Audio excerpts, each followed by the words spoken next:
Welcome back to the Truth in Love with Josh. This is gonna be a touchy one. We're dealing with things. We're dealing with a topic that there's so many opinions on, but I'm gonna give mine and my experience. I got the vaccine. I'm vaccinated. I'm pretty excited that I got it. But at first, I was actually pretty fearful. I was pretty just fearful of what it might do to my body. But at the same time, I'm deathly scared of shots, and so I was actually fearful of the shot. But my experience was great. We went into the clinic. The doctor there was outstanding. He was phenomenal. I don't know. I'm very glad we had him. He made me feel very comfortable. I wasn't worried about anything. And he brought us in. He took our temperature. He took our blood pressure, took our heart rate, and then we were in and we were out. It was in and out. And we waited 15 minutes to see how we would feel afterwards, and we felt all right, and we went home. And so the last 3 days we've been feeling pretty good. We had a little soreness the first day in our arm. That's about it, but that's natural with any kind of shot, and so our vaccination. So it wasn't a bad experience, actually pretty awesome. And I'm glad we did it because we had the opportunity to. And I think that's something that I want to drive home with this video is if you have the opportunity to do it, go ahead and do it, because there's a lot of people in the world who don't have access to this right now, and it's something that could really change the dynamic of what's going on in our world. And I say that because I had so many people giving kickback on why they want to take the vaccine, and definitely when it comes to the Christian space where people just don't want to do the vaccine, they don't want to be part of anything that's government. I'm reminded of a section in scripture, definitely in Mark chapter 12, when Jesus is approached by some men who are trying to catch him. They say, "Teacher, we know you are a man of integrity. You aren't swayed by others because you pay no attention to who they are, but you teach the way of God in accordance with the truth of them, with the truth. He teaches God and the truth. Is it right to pay imperial tax to Caesar or not? Should we pay or shouldn't we pay?" And that's a moment where they're trying to catch Jesus in a place where they say, "You know what? There's something going on called taxes, and I know you're a spiritual guy. I know you love God. I know you speak the truth, but should we pay taxes to Caesar?" They're trying to catch him in a lie. They're trying to see if he really knows what he's talking about or if he's going to say something crazy. So what Jesus says next is this. He says, "Why are you trying to trap me?" He says, "Bring me a denarii and let me look at it, a coin. Bring me a coin and let me look at it." And he asked them, "Whose image and whose inscription?" And they say, "Caesar's." And Jesus says to them, "Give back to Caesar what is Caesar's, and give to God what is God's." Now, we're not talking about taxes. We're not talking about an inscription on a coin. We're talking about a vaccine that's created by the governments to help with this global pandemic that has literally shut down the world for a year and a half. And they're asking you to take this vaccine. And I've heard so much kickback from people of faith who say, if God could take care of me without it, God can take care of me without it. I've been taken care of right now. I don't have COVID. I'm good. And that's a way of looking at it, but you can say that both ways. If God took care of you without the vaccine, he'll take care of you with the vaccine, right?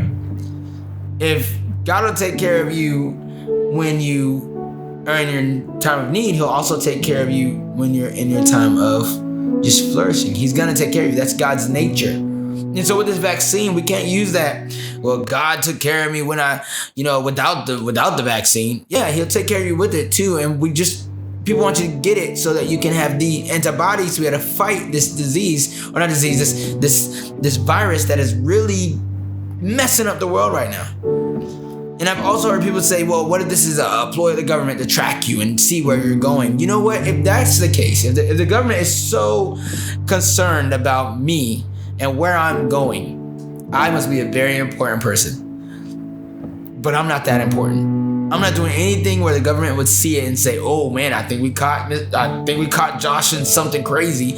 No. So that's another one. Shoot it down unless you're that important. Unless you're working with the CIA or FBI or whatever it is, some international special force.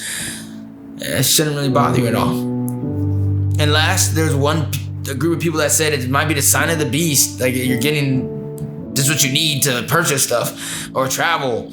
I mean, I understand what you're saying, but I'm not knowingly taking the sign of the beast or what they talk about in scripture. I'm not taking that. I would not.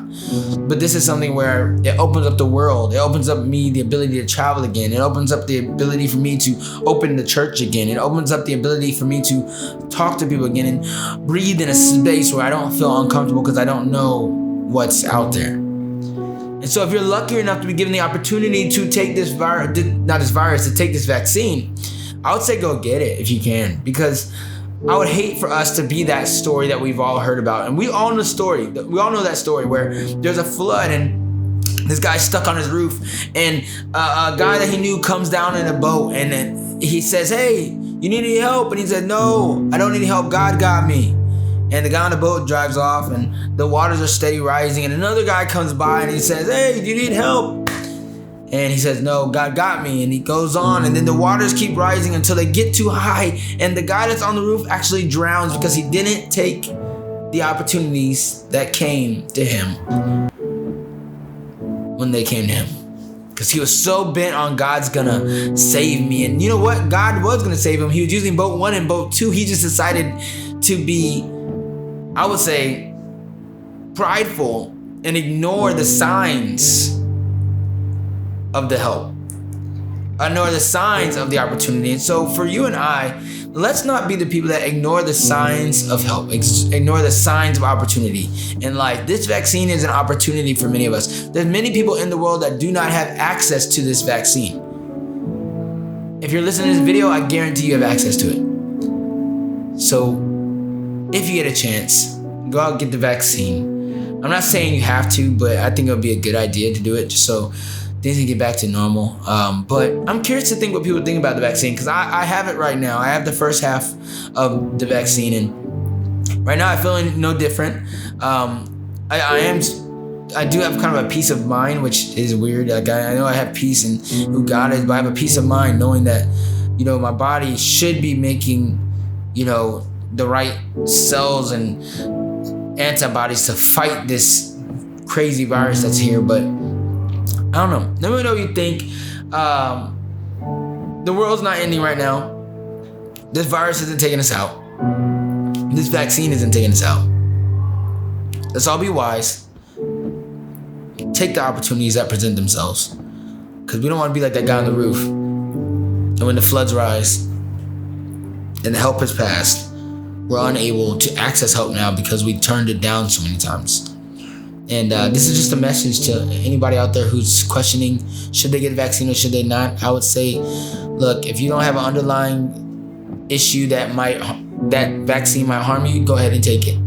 If not for yourself, take it for your mother, your brother, your cousin, your friend, to get them to do it, because this virus has been around for 1.5 years, and numbers go up everywhere. They're going up here on the island that I live on. But I think we can start to fight back. We can start to, you know, make some waves when we start to get this vaccine flowing, and start to understand that it's not a way for the government to take away anything. It's not the way for the government to track you. And if it is, you're a very important person. You're lucky.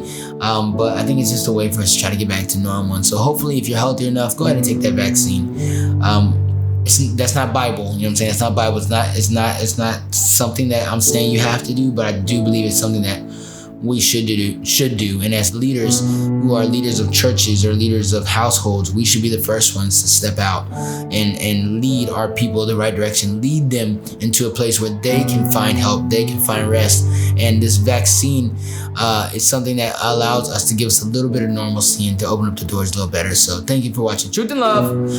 I'm gonna go and probably sleep because I haven't tired lately, maybe because of the vaccine. But thank you guys for watching. Thank you guys for all subscribing. Go invite somebody in to subscribe again, and thank you all for watching. Peace.